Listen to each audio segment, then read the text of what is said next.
ಶ್ರೋತೃಗಳೇ ನಮಸ್ಕಾರ. ಶಿವಪುರಾಣದಿಂದ ಆಯ್ದ ಕಥೆಗಳು ಮಾಲಿಕೆಯಲ್ಲಿ ಈ ದಿನ ಉಮಾ ಸಂಹಿತೆಯಲ್ಲಿ ಕಂಡುಬರುವಂತಹ ವ್ಯಾಸರ ಬಗ್ಗೆ ಕಥೆಯನ್ನ ತಿಳಿದುಕೊಳ್ಳೋಣ. ವ್ಯಾಸ ಅಥವಾ ವೇದವ್ಯಾಸರು ಮಹಾಭಾರತವನ್ನ ಬರೆದಂತಹ ಮುನಿಗಳು. ಮಹಾಭಾರತ ಅಂದ್ರೆ ಯುದ್ಧದ ಕತೆ ಅನ್ನೋದೇ ಬಹುಮಂದಿಯ ಅಭಿಪ್ರಾಯ. ಆದರೆ ಅದು ಯುದ್ಧದ ಕತೆ ಮಾತ್ರವಲ್ಲ, ಯುದ್ಧ ಮಹಾಭಾರತದ ಒಂದು ಮುಖ್ಯವಾದ ಭಾಗ ಅಷ್ಟೆ. ಆ ಯುದ್ಧವಾದರೂ ವಿಶ್ವದ ವೈವಿಧ್ಯ, ವಿಸ್ಮಯ ಹಾಗೂ ವೈಶಿಷ್ಟ್ಯತೆಗಳನ್ನ ಒಳಗೊಂಡ ಪ್ರಸಂಗವಾಗಿದೆ. ಹರಿವಂಶವೂ ಸೇರಿದರೆ 1,00,000 ಶ್ಲೋಕಗಳಿಗೂ ಹೆಚ್ಚಾಗುವ ಮಹಾಭಾರತ ಹಲವು ಉಪನದಿಗಳನ್ನ ಕೂಡಿಸಿಕೊಂಡು ಆದ ಮಹಾನದಿಯಂತೆ ಹಲವು ಕಥೆಗಳ ತತ್ವಗಳ ಒಂದು ಕೋಶ. ಶಂತನು ಹಸ್ತಿನಾವತಿಯ ಮಹಾರಾಜ. ಇವನ ಮಗ ಭೀಷ್ಮ. ಭೀಷ್ಮನ ತಮ್ಮನ ಮಕ್ಕಳು ಧೃತರಾಷ್ಟ್ರ ಮತ್ತು ಪಾಂಡು. ಅವರ ಮಕ್ಕಳು ಕೌರವರು ಮತ್ತು ಪಾಂಡವರು. ಇವರಿಬ್ಬರಲ್ಲಿ ಒಡಕುಂಟಾಗಿ ಪಾಂಡವರು ರಾಜ್ಯ ಕಳೆದುಕೊಂಡು ಕೊನೆಗೆ ಯುದ್ಧದಲ್ಲಿ ಜಯ ಪಡೆದದ್ದೇ ಮಹಾಭಾರತದ ಮೂಲ ಕಥಾವಸ್ತು. ಹೀಗಾಗಿ ಮಹಾಭಾರತವನ್ನ ಇತಿಹಾಸ ಅಂತ ಕೂಡ ಕರೆಯೋದುಂಟು. ಆದರೆ ಮಹಾಭಾರತವನ್ನೆಲ್ಲ ಚರಿತ್ರೆ ಅಂತ ಹೇಳೋಕೆ ಆಗಲ್ಲ. ಚಾರಿತ್ರಿಕ ದೃಷ್ಟಿಗೆ ವಿರೋಧವಾದ ಅನೇಕ ಅಂಶಗಳು ನಮಗೆ ಅಲ್ಲಿ ಲಭ್ಯವಾಗತ್ತೆ. ಮಾನವನೇ ಮಹಾಭಾರತದ ಕೇಂದ್ರ ಬಿಂದುವಾಗಿದ್ದಾನೆ. ಇಲ್ಲಿನ ಒಂದೊಂದು ಪರ್ವದಲ್ಲೂ ಮಾನವನ ಸುಖ ದುಃಖಗಳು, ಸೋಲು ಗೆಲುವುಗಳ ದರ್ಶನ ಆಗ್ತಾ ಇರುತ್ತೆ. 18 ಪರ್ವಗಳನ್ನ ಒಳಗೊಂಡ ಮಹಾಭಾರತವನ್ನ ಸಂಸ್ಕೃತ ಭಾಷೆಯಲ್ಲಿ ನಮಗೆ ಕೊಟ್ಟ ಮಹಾಪುರುಷ ವ್ಯಾಸರು. ಭಾರತದ ಕತೆ ವ್ಯಾಸರ ಮಕ್ಕಳ ಮೊಮ್ಮಕ್ಕಳ ಕಥೆಯೇ ಆಗಿದೆ. ವಸಿಷ್ಠ ಮಹರ್ಷಿಗಳ ಮೊಮ್ಮಗನೂ ಶಕ್ತಿ ಮಹರ್ಷಿಗಳ ಮಗನೂ ಆದ ಪರಾಶರ ಮುನಿ ಒಂದು ದಿನ ದೋಣಿಯೊಂದರಲ್ಲಿ ಕುಳಿತು ಯಮುನಾ ನದಿಯನ್ನ ದಾಟ್ತಾ ಇದ್ದಾಗ ಸತ್ಯವತಿ ಅನ್ನುವಂತಹ ಬೆಸ್ತರ ಹುಡುಗಿಯನ್ನ ಕಂಡು ಅವಳಲ್ಲಿ ಅನುರಕ್ತರಾಗ್ತಾರೆ. ಆಕೆ ದೋಣಿಯನ್ನ ನಡೆಸ್ತಾ ಇದ್ಲು. ಪರಾಶರರಿಂದ ಸತ್ಯವತಿ ಗರ್ಭ ಧರಿಸಿ ಮಹಾ ತೇಜಸ್ವಿಯಾದ ಗಂಡು ಮಗುವನ್ನ ಹಡೆದಳು. ಆಕೆ ಮಗುವನ್ನು ಹೆತ್ತರೂ ಕುಮಾರಿಯಾಗಿಯೇ ಉಳಿಯುವಳೆಂದು, ಅವಳ ಮೈ ದುರ್ವಾಸನೆ ಇಲ್ಲದಂತಾಗುವುದೆಂದು ಪರಾಶರರು ಆಕೆಗೆ ವರವನ್ನ ಇತ್ತರು. ಪುನಃ ಕನ್ಯತ್ವವನ್ನ ಪಡೆದ ಬೆಸ್ತರ ಹುಡುಗಿ ಸತ್ಯವತಿ ಮೀನಿನ ವಾಸನೆಯಿಂದ ಮುಕ್ತಳಾಗಿ ಯೋಜನಾಗಂಧಿ ಅಂತ ಅನಿಸಿದಳು. ಸತ್ಯವತಿ ಹೆತ್ತ ಮಗುವೆ ವ್ಯಾಸ.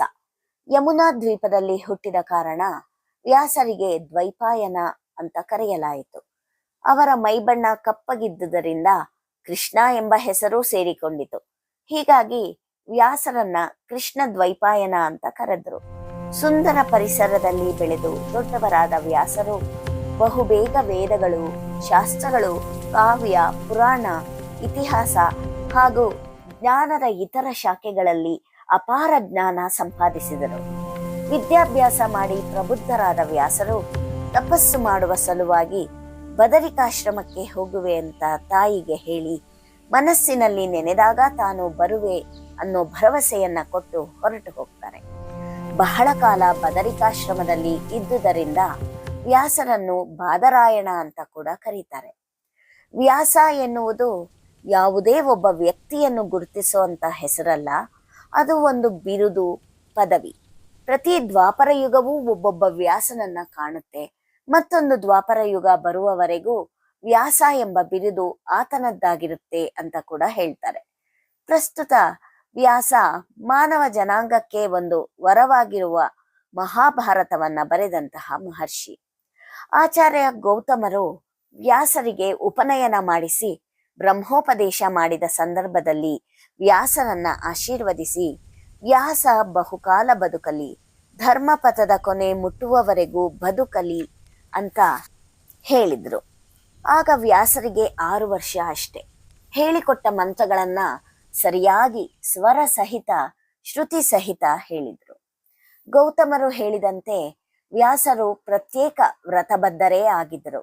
ವೇದಗಳನ್ನ ಕರುಣಿಸಿದ ದೇವರುಗಳ ಅನುಗ್ರಹ ಬೇಡಿ ಯಾರಿಗೂ ಹಿಂಸೆ ಮಾಡುವುದಿಲ್ಲ, ಪರರ ಸೊತ್ತನ್ನು ಅಪಹರಿಸೋದಿಲ್ಲ, ಸದಾ ಸತ್ಯವನ್ನೇ ನುಡಿತೇನೆ, ಬೇರೆ ನುಡಿಯುವುದಿಲ್ಲ, ಸತ್ಪಾತ್ರನಿಗೆ ಕೊರತೆ ಇದ್ದವನಿಗೆ ನನ್ನಲ್ಲಿ ಇದ್ದುದೆಲ್ಲವನ್ನ ಸಕಾಲದಲ್ಲಿ ನೀಡ್ತೇನೆ, ತರುಣಿಯರನ್ನ ಕುರಿತು ಮಾತನಾಡುವುದಿಲ್ಲ, ಲೋಭ ಕಾಮಗಳ ಪ್ರವಾಹ ತಡೀತೇನೆ, ದೇವತೆಗಳನ್ನು ಪಿತೃದೇವತೆಗಳನ್ನು ಪೂಜಿಸ್ತೇನೆ, ವೇದಕ್ಕಾಗಿ ಈ ಬದುಕನ್ನ ಮುಡಿಪಿಡ್ತೇನೆ ಅಂತ ಹೇಳಿದ್ರು. ಉಪನಯನವಾದ 12 ವರ್ಷಗಳಲ್ಲಿ ಋಗ್, ಯಜುರ್, ಸಾಮ ಹಾಗೂ ಅಥರ್ವಣ ವೇದಗಳನ್ನ ಕಲ್ತಿದ್ರು. ವೇದಕ್ಕೆ ಮುಡಿಪಾದ ಜನ ಧರ್ಮದಿಂದ ಧರ್ಮಕ್ಕಾಗಿ ಬದುಕಬೇಕು, ಇಲ್ಲದಿದ್ದರೆ ಧರ್ಮ ಬದುಕನ್ನ ಬೆಳಗೋದಿಲ್ಲ ಅನ್ನೋದು ವ್ಯಾಸರ ಉದಾತ್ತ ನಿಲುವಾಗಿತ್ತು. ಮಹಾಭಾರತವನ್ನ ರಚಿಸಿದ ವ್ಯಾಸರು ಭಾಗವತ ಮೊದಲಾದ 18 ಪುರಾಣಗಳನ್ನ ಬರೆದು ವೈದಿಕ ಧರ್ಮದ ಸಂರಕ್ಷಣೆ ಮಾಡಿದರು. ವ್ಯಾಸರೆಂಬ ನಾಮಧೇಯದಿಂದ ಅಲಂಕೃತವಾದ ಮಹಾತ್ಮರು ಅನೇಕರು ಇದ್ದಿರಬಹುದು. ಆದರೆ ಬ್ರಹ್ಮಸೂತ್ರವನ್ನ ರಚಿಸಿದ ಬಾದರಾಯಣ ಮತ್ತು ಮಹಾಭಾರತದ ಕರ್ತೃ ವೇದವ್ಯಾಸ ಇವರಿಬ್ಬರೂ ಒಂದೇ ಅನ್ನೋದನ್ನ ಸಂಪ್ರದಾಯ ಹೇಳುತ್ತೆ. ಆದಿಶಂಕರಾಚಾರ್ಯರು ತಮ್ಮ ಭಾಷ್ಯದಲ್ಲಿ ವೇದವ್ಯಾಸರನ್ನು ಅಂದರೆ ಬಾದರಾಯಣರನ್ನು ಪೂಜ್ಯ ಆಚಾರ್ಯರನ್ನಾಗಿಯೂ ಮಹಾಭಾರತವನ್ನ ಸ್ಮೃತಿ ಅಂತಲೂ ಕರೀತಾರೆ. ವ್ಯಾಸರು ಇದ್ದ ಕಾಲವನ್ನ ತಿಳಿಯೋಕೆ ನಾವು ಮಹಾಭಾರತದ ರಚನೆಯ ಕಾಲವನ್ನೇ ಪರಿಗಣಿಸಬೇಕಾಗತ್ತೆ. ಇದಕ್ಕೆ ಕಾರಣ ವ್ಯಾಸರು ಕಾವ್ಯದ ಒಂದು ಪಾತ್ರವಾಗಿರೋದು. ವ್ಯಾಸರಿಗೆ ವೇದವ್ಯಾಸ ಅನ್ನೋ ಹೆಸರು ಕೂಡ ಇದೆ. ಈ ಹೆಸರು ಬರೋಕೆ ಕಾರಣ ಅವರು ವೇದಗಳನ್ನು ಬಲ್ಲವರಾಗಿದ್ದರಿಂದ ಅಷ್ಟೇ ಅಲ್ಲ, ವೇದಗಳಿಗೆ ಸರಳತೆಯನ್ನ ಕೊಡಲು ಅವನ್ನು ಸಂಗ್ರಹಿಸಿ 4 ಭಾಗಗಳಾಗಿ ವಿಂಗಡಿಸಿದ್ದು ಕಾರಣ. ಪ್ರಾಚೀನ ಕಾಲದಿಂದಲೂ ವೇದಗಳು ಪವಿತ್ರವೆಂದು ನಿಗೂಢವಾದ ಜ್ಞಾನವನ್ನ ಒಳಗೊಂಡಿದೆ ಅಂತಲೂ ಭಾವನೆ ಇದೆ. ವಿಶ್ವದಲ್ಲಿ ಇಂದು ಲಭ್ಯವಿರುವ ಆಧಾರಗಳಲ್ಲೆಲ್ಲ ಅತ್ಯಂತ ಪ್ರಾಚೀನವಾದ ವೇದಗಳು ತುಂಬಾ ಮಹತ್ವವುಳ್ಳದಾಗಿದೆ. ವ್ಯಾಸ ಮಹರ್ಷಿಗಳು ವೇದಗಳನ್ನ ಋಕ್, ಸಾಮ, ಯಜುರ್ ಮತ್ತು ಅಥರ್ವಣ ಎಂಬ 4 ವೇದಗಳಾಗಿ ವಿಂಗಡಿಸಿದರು ಎಂದು ನಂಬಿಕೆ.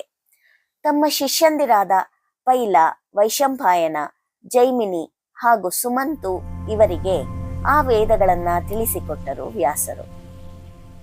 ವ್ಯಾಸರ ಬಗ್ಗೆ ಮತ್ತಷ್ಟು ವಿಚಾರಗಳನ್ನ ನಾವು ಇದರ ಮುಂದುವರೆದ ಭಾಗದಲ್ಲಿ ತಿಳಿದುಕೊಳ್ಳೋಣ. ಧನ್ಯವಾದಗಳು.